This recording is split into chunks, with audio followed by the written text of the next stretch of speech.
গোলাঘাট শিয়ালেখাটি গাঁৱত প্ৰজাপতি বিবাহ প্ৰথা আৰম্ভণি।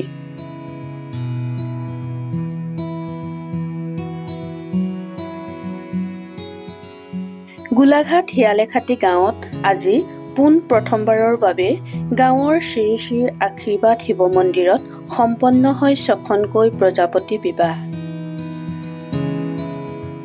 সমাজৰ সম্পূৰ্ণ পৰম্পৰা নীতি নিয়ম ৰক্ষা কৰি ভকত বৈষ্ণৱ সহিতে পুৰোহিতৰ দ্বাৰা এই প্ৰজাপতি বিবাহ আজি সম্পন্ন কৰা হয়।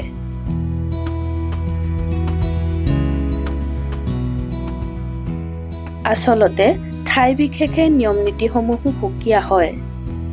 সেই ঠাইৰ নিয়ম অনুসৰি তেওঁলোকে যজুৰ্বেদক প্ৰাধান্য দিয়ে আৰু হোম যজ্ঞৰ দ্বাৰা বিবাহ সম্পন্ন কৰে। যিসকল দম্পতীয়ে গন্ধৰ্ব বিবাহৰ দ্বাৰা বিবাহ পাশত আবদ্ধ হয় তেওঁলোকক এই প্ৰজাপতি বিবাহেৰে পুনৰ বিবাহ পাশত আবদ্ধ কৰাই লোৱা তেওঁলোকৰ প্ৰথা। প্ৰথমবাৰৰ কাৰণে শিয়ালেখাটি ৰাইজে লোৱা এই পদক্ষেপ অনাগত দিনলৈকে কৰি যোৱাৰ সিদ্ধান্ত গ্ৰহণ কৰে শিয়ালেখাটি গাঁৱৰ ৰাইজে। তেওঁলোকে আজি লোৱা এই যি সিদ্ধান্ত সেয়া সঁচাকৈয়ে প্ৰশংসনীয়।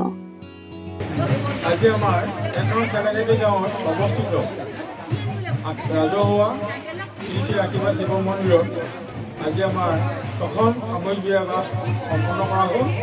এই বিবাহ অনুষ্ঠিত কৰাৰ মূল উদ্দেশ্য হ'ল আমাৰ এইটোৱেই যে তেখেতসকলে গন্ধৰ্ব বিবাহ ইতিমধ্যে হৈ গ'ল, কিন্তু আমাৰ পৰম্পৰা ৰক্ষা কৰি আমি ঋগ্বেদ মানো, আমি প্ৰজাপতি বিবাহ আজি সম্পন্ন কৰা হ'ল। এই বিবাহত আমাৰ